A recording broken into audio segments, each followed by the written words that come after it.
Hello everyone and welcome back to another video. Today's project is going to be a Broyhill Sculptra Tallboy. This dresser I did score at a yard sale for only $10 because it is missing a few pieces and a track is broken. I had a lot of ideas and big plans for this and I wasn't sure which direction I was going to take when I started it, but at the end you will see what I decided to do and where I took this dresser.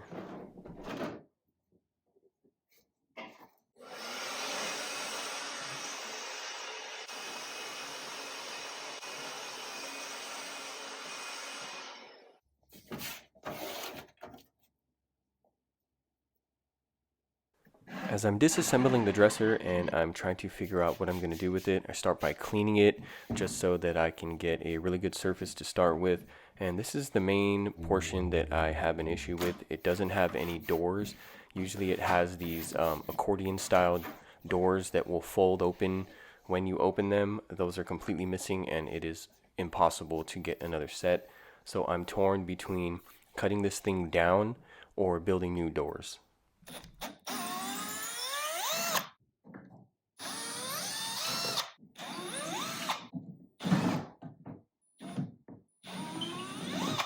Just to make my life a little bit easier, I am disassembling the top and I am removing it so that way when I sand the sides down to bare wood, I don't have to try to get my sander right up under the lip of the top and possibly blow through that veneer.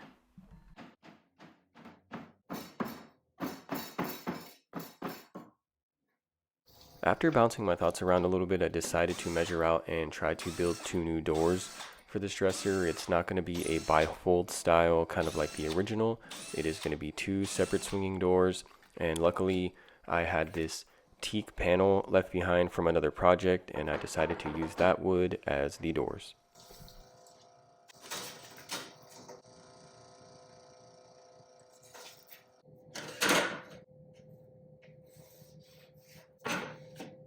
I don't have a huge table saw that can rip big pieces of material, so I had to make do with what I had and use my miter saw to make two different cuts. And while it still works, it is a little bit of a pain, and eventually I hope to get a bigger table saw so that I can make these cuts a lot easier.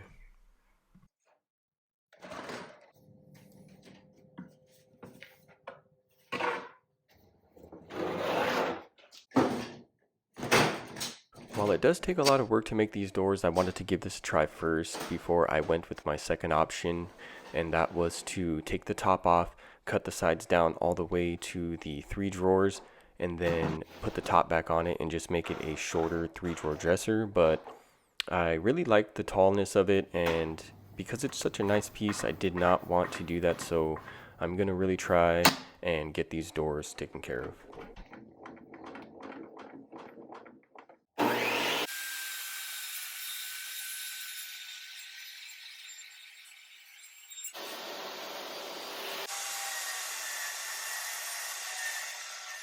I wanted to take a quick minute and thank everybody for coming to watch all of my videos. I have had a very nice influx of new viewers and new subscribers coming onto the channel and showing their support and lending me all of their kind words. I truly appreciate it, and it is definitely a morale booster to continue to create content and bring you guys all of my projects. So again, thank you, and I truly do appreciate it.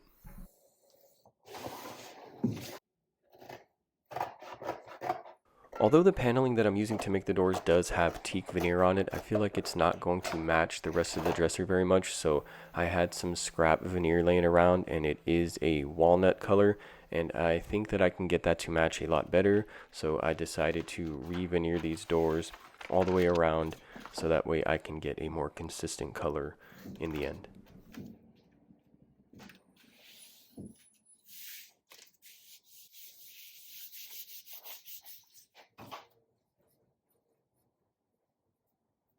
If you are someone who has never applied veneer before, I would highly recommend you get the 3M peel and stick version.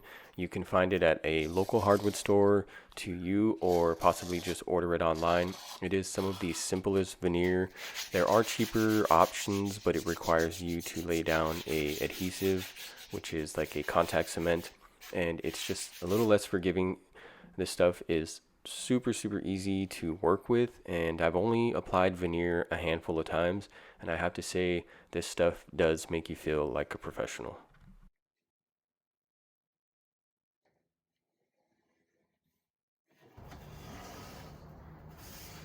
While I'm still working on these doors and hoping that it works out, in the comments below, let me know if you would have rather seen it cut down to size or have the doors replaced and keeping the original look of it. I'm curious to see what people's thoughts are, and I'm at this point still kicking the thought around, but I wanted to get these doors all the way to a finished state before I make my decision.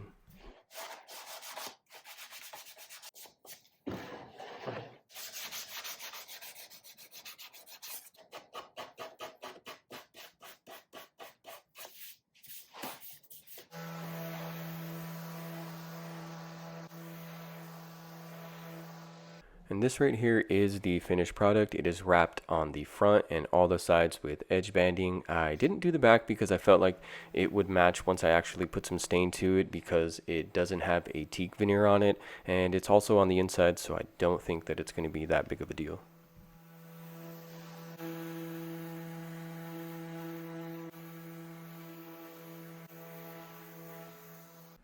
Although I don't like sanding very much, it is one of the most important parts of a project because it is going to determine whether you're going to have a lot of touch-up work in the end. So that's why, if it is possible, I do like to take off the top, so that way when I sand the sides, I don't burn through the veneer, because you have to get really close to that edge and it sometimes can cause a lot of damage.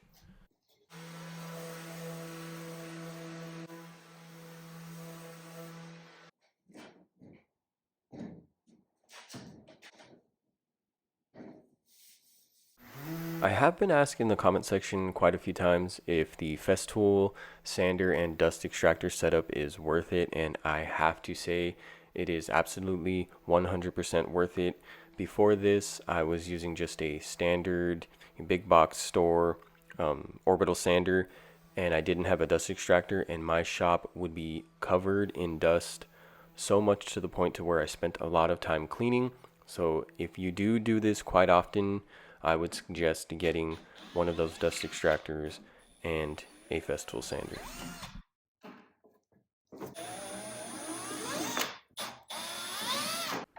While removing the base isn't absolutely necessary, I decided to take it off anyway because it would make the sanding process a lot easier. And these ones are a little more difficult because they are screwed in, but they also use some glue to hold those things down as well. But after working it just a little bit, they were pretty easy to take apart.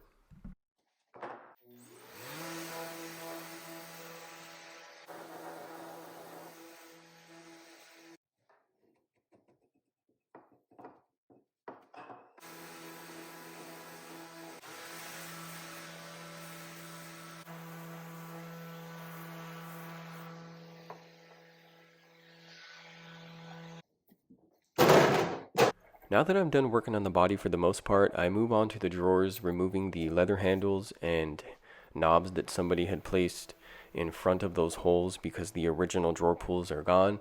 And unfortunately, those things are so specific that you just cannot find any replacements. So I spent a lot of time trying to figure out what I was going to do to replace those with, and I guess you'll just have to wait and see a little bit later in the video what I decided to do.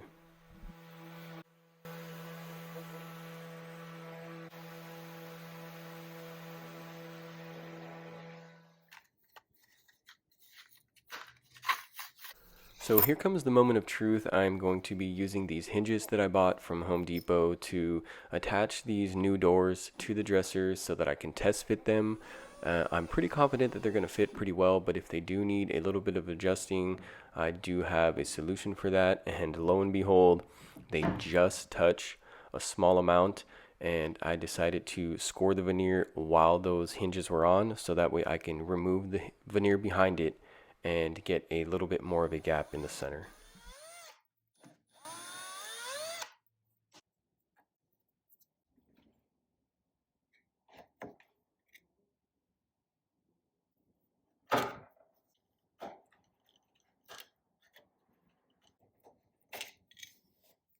I decided to take a little mental break from the doors and reattach the base. I'm using glue and screws just like the original, so that way I can stand it upright and stain everything all at once, so that way I can move on to doing all of my touch-up.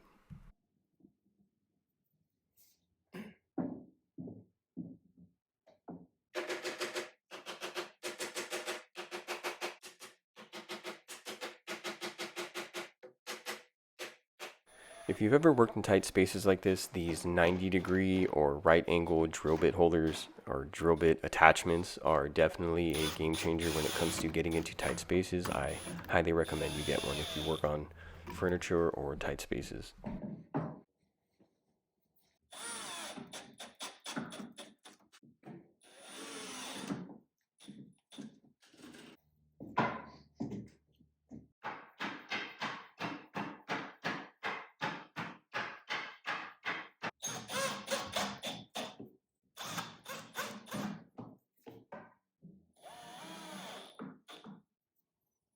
Now that the top and its 100 screws are reinstalled, I decided to move on to the staining process, and I'm using American Walnut by Veneering. This is their premium line, and I do give this stuff still 24 hours to dry before I move on to any other top coating or any kind of touch-ups, but this has to be my favorite color for anything in a walnut color.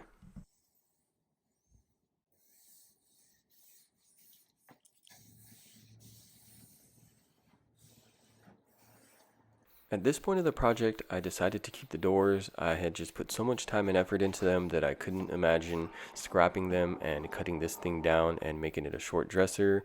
So that is where I'm at pretty much at this stage of the project.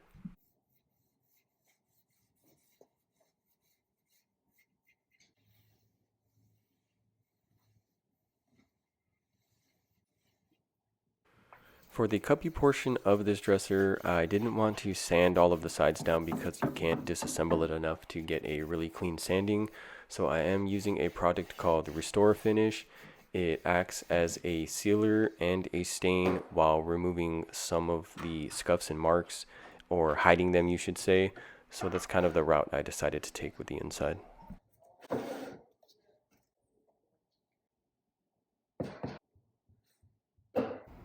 Whenever I'm restoring and doing a natural color, this is kind of my default mixture. As of now, I use a dye or pigment to kind of give warmth and color to the top coat, so that way it gives it a cohesive look but still being transparent so that you can see all of the wood grain.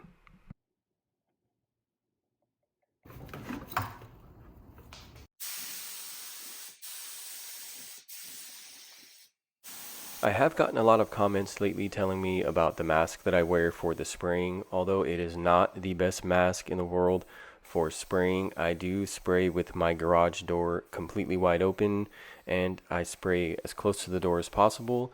But I am looking into options because it is a little hard to find a really good mask that fits with a beard. So I am really trying to source a product, and if anybody has any suggestions that might be a good one for me, let me know in the comments and I will definitely look into it.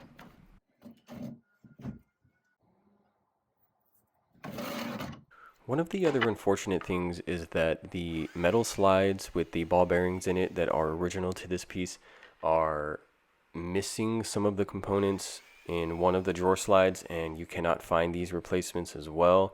So I decided to scrap those entirely and buy some new wooden tracks and fab those up so that way everything fits perfectly and they will act actually a little better than the metal ones, being more sturdy, and they will slide a lot better.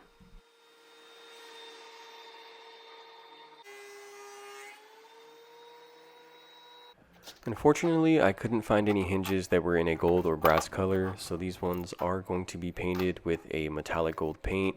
They are originally silver, but luckily this is a quick little fix to get the look that I'm going for.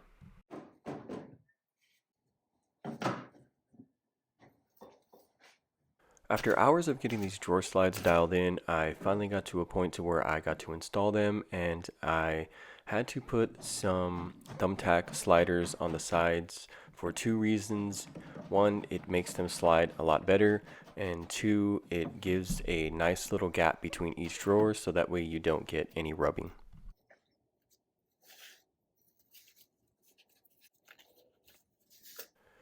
After trying to think of what I was going to do to create new drawer pulls, I decided to go with the original idea that the previous owner had done. It is a very good way to hide those drawer pull holes from the original. I even tried my hand at recreating some original pulls out of walnut, but it did not turn out so well. So I had to scrap about an hour's worth of work and just order this strip of leather.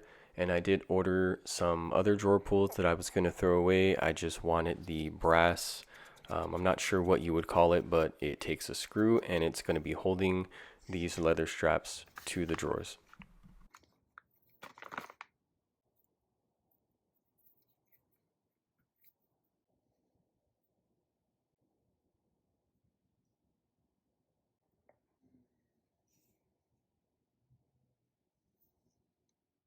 I don't have any leather working tools to get the hole punched into this leather, so I'm using a drill bit, and it makes for some quick work, so that way I can fit these brass buttons, so that way I can reattach these to the dresser.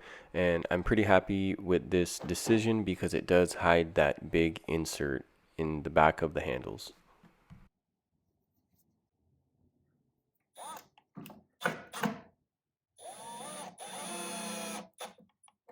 Now that I'm inching closer to the end of this project, I'm going to reinstall the doors because I still have to attach the magnet door catch.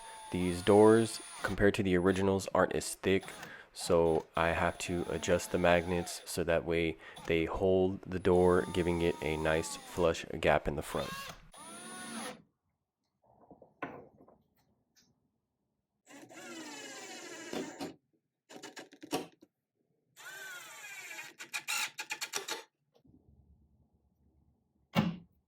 At this point, it's time for me to address the drawer pull situation. I have thought a lot about this and I wasn't sure which direction I wanted to go, so I went through all of my old handles that I have extras and spares of and decided to use these really nice curved brass handles that I actually used on a piece that I have in my living room, and I think that they are very elegant and give a nice little accent to these plain doors. Once the doors are all done, one of the last things there is to do is to use paraffin wax to wax all of these drawer slides, and they definitely do need some wax because they are brand new and it's going to take some time for them to kind of wear in. So this wax just helps to create a nice smooth gliding motion when you go to open those drawers. Now, the final and most favorite part of any project is when I get to put all of the drawers back in because it means that I am done. I finally get to take a step back and see what all of my hard work has turned out to be. So let's go ahead and get a couple of quick clips of how it looked before and how it looks after.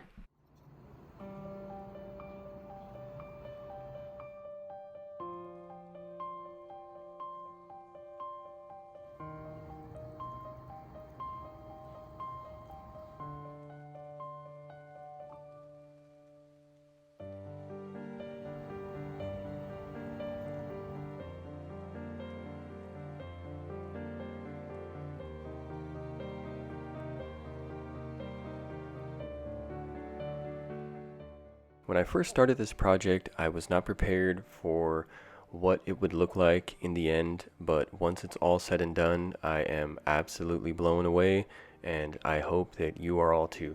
So at the end of each video, I like to go over some of the numbers. I did buy the piece for $10. I put in about another $40 in material, not including all of the spare stuff that I had laying around, and I sold it for $950. I really hope everybody enjoyed this video, and I can't wait to see you on the next one.